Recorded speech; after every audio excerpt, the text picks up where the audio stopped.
Hi, my name is Nicholas Espinal. I'm part of Group 8, and I was assigned for number 18 on the Chapter 22 quiz. And this is what it asks. A non-uniform electric field is directed along the x-axis at all points in space. This magnitude of the field varies with x, but not with respect to y or z. The axis of a cylindrical surface, 0.8 meters long and 0.20 meters in diameter, is aligned parallel to the x-axis, as shown on the figure. The electric fields E1 and E2 at the ends of the cylindrical surface have magnitudes of 6,000 newtons per coulomb and 1,000 newtons per coulomb, respectively, and are directed as shown. What is the net electric flux passing through the cylindrical surface? So we need to find the net electric flux. When we're doing net electric fluxes, we're going to get the electric flux of each surface on the surface that we're given, and we'll add them all up, and that's going to give us our net electric flux. So what is going to be the electric flux of surface 1? Surface 1 is similar to surface 2. These are both ends of a cylinder. They're both circular ends to a cylinder, and surface 3 is just the body of the cylinder. So for surface 1, we know that the flux is the dot product of the electric field and the area vector. The area is turned into a vector where the vector is pointing out of the surface. And this dot product is the multiplication of these two times the cosine of the angle between these two vectors. Since the area vector is actually pointed in complete opposite direction as the electric field, since the electric field is pointing into the surface while the area is pointing out, they're pointing in completely opposite directions, meaning that the angle between them is 180 degrees. Since we are multiplying the electric field and the area by a cosine of this angle, cosine of 180 degrees is -1. So that means that we're actually going to have a negative flux for surface 1. Now, for surface 2, we are going to have the same idea that we need to do the dot product between the electric field and the area vector. The thing is that now these are pointing in the same exact direction. The angle between them is actually going to be 0. So cosine of 0 is just 1, and we're going to have a positive flux for surface 2.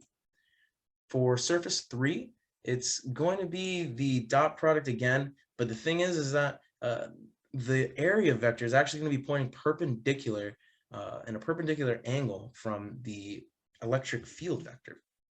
So that means that this perpendicular angle is just 90 degrees. Cosine of 90 degrees is 0. And that cosine of that angle is going to be multiplied to the flux. So the flux for surface 3 is actually going to be 0. So we're going to revise our equation where it's going to actually now turn into the total flux, the net flux, is a negative flux from surface 1 and a positive flux from S2. So now we have this equation, and we need to find the flux of surface 1 and surface 2, and then we'll put it in, and we'll find the net flux.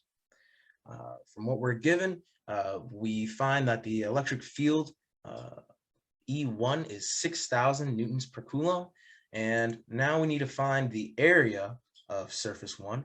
And since it's a cylinder, the area of this is a circle. It's the area of a circle, and that's not difficult to find. They give us the diameter of this cylinder, so that's 0.20 meters. The diameter is just 2 times the radius. The radius is just going to be 0.1 meter. And we're going to put that into our equation for the area of a circle, pi r squared. And that is what's going to go for A. And now we have everything we need to calculate the flux for S1. And we just put everything in, 6,000 newtons per coulomb times the pi r squared, where r is 0.1 meters. And we get our flux, 188.49 Newton meters squared per coulomb as the flux for S1. And then we're going to need to find the flux for S2. The electric field for 2 is pointing out of the surface. That's 1,000 newtons per coulomb. And we still need the area, but we already found the area earlier because this is a cylinder. They are going to have the same area because they are part of the same cylinder. They're going to have the same radius. So we're going to continue and put in that information for A, and we have everything we need to calculate the flux for S2. And we calculate that, it's going to be 31.415 Newton meters squared per Coulomb. And now we have everything we need to actually calculate the total flux. So we have our equation, and we've found the total flux for surface 1 and surface 2. And now we're just going to input that, and we're going to have the total flux for the entire surface. So we just input this information, and we're going to see that the negative is still there. It's going to signify that S1 is having a negative flux while S2 is positive. And this is going to give us negative 157.075 Newton meters squared per Coulomb as the net flux. Now we look at our answers, and we see that option D is approximately very close to our answer. If we round up our answer, negative 157.075 Newton meters squared per Coulomb to negative 160, we will see it as our answer for part D, and that is the correct answer. We use Gauss's law and very basic ideas of Gaussian surfaces to find the net electric flux, and we got the right answer. Thank you.